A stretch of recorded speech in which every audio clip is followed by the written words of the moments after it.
अस्मत्गुरुसमारम्भां यतिशेखरमध्यमां लक्ष्मीवल्लभपर्यन्तां वन्दे गुरुपरम्पराम् ஆழ்வார்கள் வாழி அருளிச் செயல் வாழி தாழ்வாதுமில் குலவர்தாம் வாழி ஏழ்பாறுமுய்ய அவர்கள் உரைத்தவைகள் தாம் வாழி செய்யமறை தன்னுடனே சேர்ந்து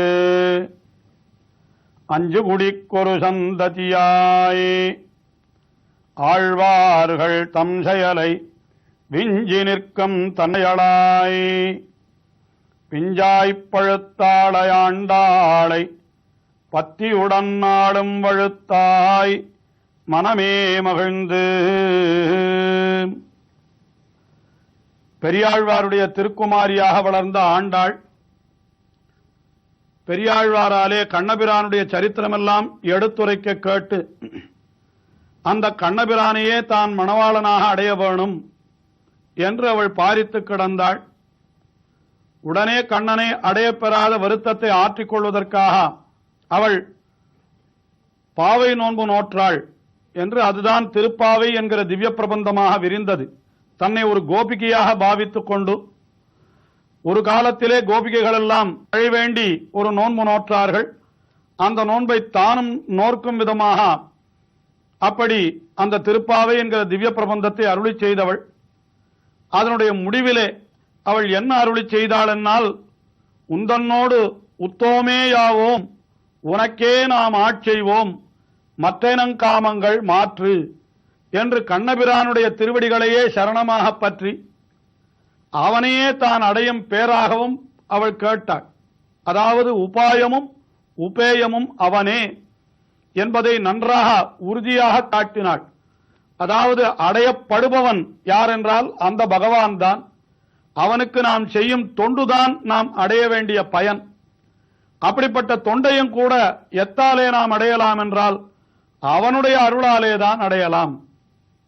ஆயினாலே கண்ணபிரானுடைய திருவடிகளையே உபாயமாக பற்றி அவனுடைய திருவடிகளிலே அவனுடைய மகிழ்ச்சிக்காக செய்யும் தொண்டு அதையே பேராக ஆண்டாள் விரும்பினாள். ஆனால் உடனே அது கிடைத்து விட்டதா என்றால் எம்பெருமான் இன்னும் கொஞ்சம் தாமதித்தான். அவளுக்கு உடனே தன்னை கொடுக்காமல் கொஞ்சம் தாமதித்தான். இப்படி தாமதித்ததற்கு என்ன காரணம் என்றால் பல பல காரணங்கள் சொல்லப்படுகின்றன. முக்கியமாக 2 காரணங்கள். அதாவது இவளுக்கு இன்னும் தன்னிடத்திலே ஆசை வளர வேண்டும். இவள் ஆசையானது நன்றாக அப்படி எவ்வளவுக்கு எவ்வளவு வளருகிறதோ அவ்வளவுக்கு அவ்வளவு பின்னாலே அனுபவம் இனிதாக இருக்கும் அல்லவா. ஆகையினாலே இந்த ஆசையானது மேல் மேலும் வளர வேண்டும் என்பதற்காக அவன் தாமதித்தான் என்று ஒரு காரணம். மற்றொரு முக்கியமான காரணம் என்ன என்னால், இவளுடைய திருவாக்கிலிருந்து இன்னும் அற்புதமான பாசுரங்கள் எல்லாம் வெளிவர வேண்டும். இப்பொழுதே இவளுக்கு நாம் பேற்றை கொடுத்து விட்டோமானால் இந்த திருப்பாவை என்கிற திவ்ய பிரபந்தத்தோடு ஆண்டாளுடைய அருளி செயல் முடிந்து விடுமே. ஆகையினாலே இன்னும் இவள் அற்புதமான திவ்ய பிரபந்தங்களை எல்லாம் அருளி செய்ய வேண்டும் என்கிறபடியினாலே இவளை கொஞ்சம் துடிக்க விட்டான். ஆக ஆண்டாள் துடிக்க துடிக்க அந்த துடிப்பானது பாசுரங்களாக வெளியிலே வருகின்றது. அந்த பாசுரங்கள் உலகனைத்தும் அனுபவித்து உயர்ந்த ஞானத்தை பெறுவதற்கு காரணமாக அமைகிறது அல்லவா. ஆகையினாலே இவள் வாயிலே இன்னும் பாசுரங்கள் வர வேண்டும் என்கிற காரணத்தினாலும் எம்பெருமான் உடனே அவள் கேட்ட பேற்றை அவளுக்கு தரவில்லை.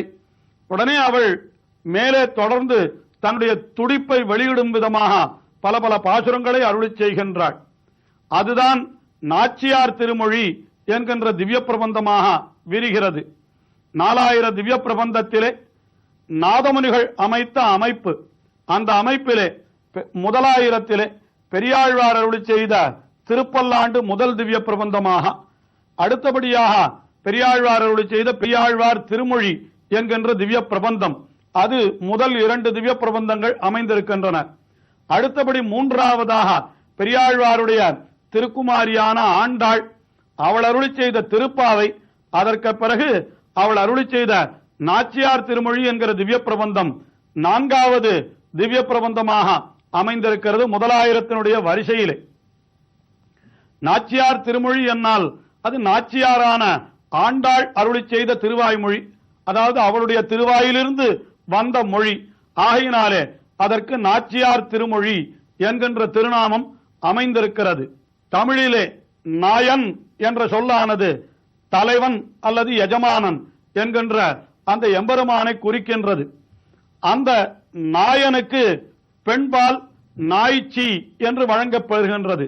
ஆகையினாலே அதன் மேலே ஒரு ஆர் விகுதி சேர்த்தால், பெருமைக்காக அந்த உயர்வு காரணமாக ஆர் விகுதி சேர்த்தால் நாய்ச்சி என்பது நாய்ச்சியார் என்று ஆகிறது.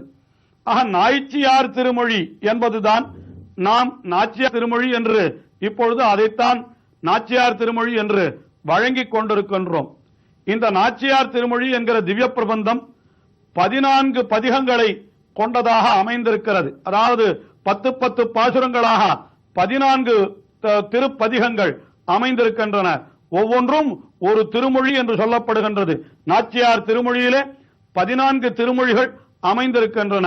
ஏதோ 1-2 திருமொழிகளிலே மட்டும் 10க்கு மேலே ஓரொரு பாசுரங்கள் அமைந்திருக்கின்றபடியினாலே 11 பாசுரங்கள் அமைந்திருக்கின்றபடியினாலே மொத்தம் இந்த நாச்சியார் திருமொழியிலே 143 பாசுரங்கள் அமைந்துள்ளன.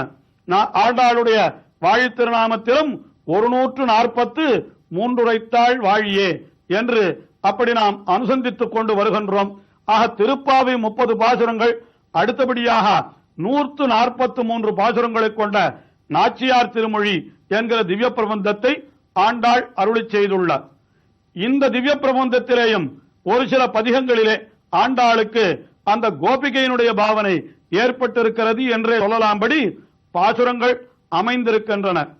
இந்த நாச்சியார் திருமொழிக்கு தனியன்கள் என்று சொல்லப்படுகின்ற பாயிரங்கள் அமைந்துள்ளன. அதாவது நாச்சியார் திருமொழியை அனுசந்திப்பதற்கு முன்னாலே பாசுரங்களை அனுசந்திக்கிறோம். அவற்றுக்குத்தான் பாசுரங்கள் அல்லது ஸ்லோகங்கள்.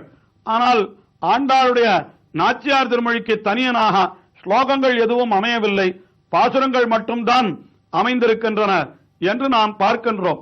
அதிலே முதல் தனியன் அது திருக்கண்ணமங்கை ஆண்டான் என்கிறவர் அருளி செய்ததாக நம்முடைய பெரியோர்களாலே அப்படி குறிப்பிடப்பட்டிருக்கின்றது. இந்த திருக்கண்ணமங்கை ஆண்டான் என்கிறவர் திருக்கண்ணமங்கை என்கிற திவ்ய தேசலேயே எழுந்தருளியிருந்து அந்த எம்பெருமானுக்கு தொண்டு புரிந்தவர். தம்முடைய எல்லா செயல்களையும் விட்டுவிட்டு எம்பெருமானே தஞ்சம் என்று பற்றி இருக்கை என்று அதை அனுஷ்டானத்திலே காட்டினவர் என்பது அவருடைய பெருமை. அவர் ஆண்டாள் அப்படி உனக்கே நாம் ஆட்செய்வோம் என்று இருந்தாள் அல்லவா.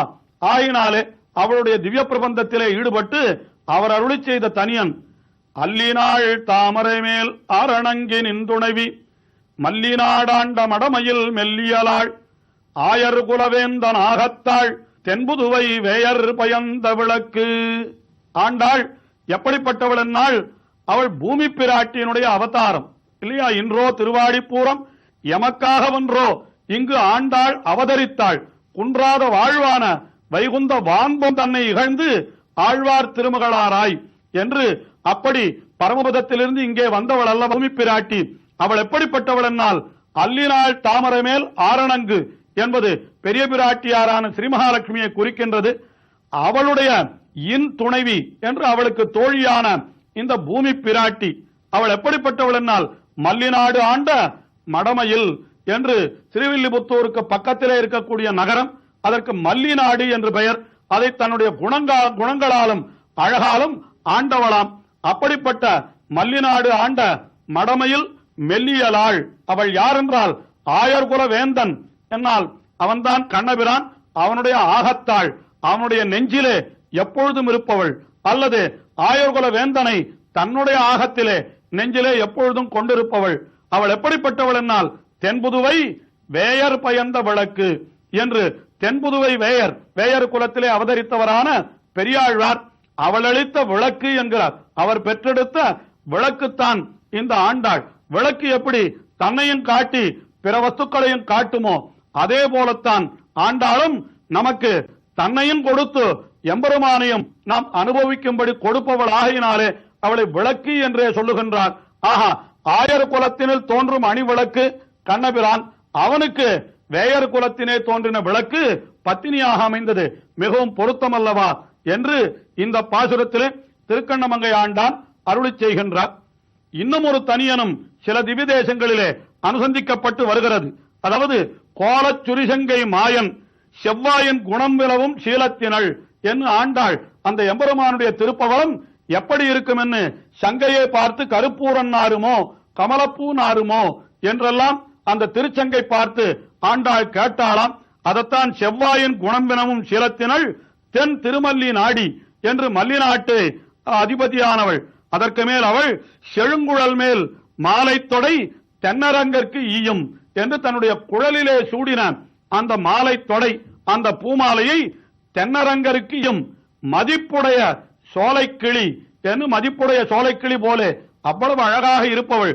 அப்படிப்பட்டவள் தூய நற்பாதம் நமக்கு துணை நமக்கே என்று அவளுடைய அந்த திருப்பாதம்தான் நமக்கு துணை என்று இந்த இரண்டாவது தனியன் அதுவும் தெரிவிக்கிறது. இந்த தனியன் பல பல திவ்ய தேசங்களிலே அனுசந்திக்கப்பட்டு வந்தாலும் கூட சில திவ்ய தேசங்களிலே இந்த தனியன் அனுசந்திக்க பெறுவதில்லை. ஆனால் முதல் தனியனிலே ஆண்டாளுடைய வைபவம் மட்டும் சொல்லப்பட்டது, பெருமை மட்டும் சொல்லப்பட்டது. அவள் ஆயர்குல வேந்தன் ஆகத்தாள் தென்புதுவை வயர் பயந்த விளக்கு என்று அவளுடைய பெருமை சொல்லப்பட்டது. ஆனால் அப்படிப்பட்ட ஆண்டாளுடைய திருவடிகளே நமக்கு துணை என்கின்ற கருத்து அது இந்த மற்றொரு தனியினிலேதான் சொல்லப்படுகின்றது. நாச்சியார் திருமொழியிலே இருக்கக்கூடிய ஒரு பாசுரம் ஒரு திருப்பதிகத்தினுடைய கருத்தும் அதிலே தெரிவிக்கப்படுகிறது. அந்த மாயன் செவ்வாயின் குணம் வினவும் சீலத்தினள் என்று அவளுடைய அந்த பெருமை சொல்லி அப்படிப்பட்ட அந்த சோலைக்கிளி அவள் தூயனர் பாதம் துணை நமக்கே என்று இந்த தனியனுடன் நாம் திவ்ய பிரபந்தத்தை தொடங்குகின்றோம். நாச்சியார் திருமொழி அனுபவம் நமக்கு தொடர்ந்து நடைபெறுகிறது.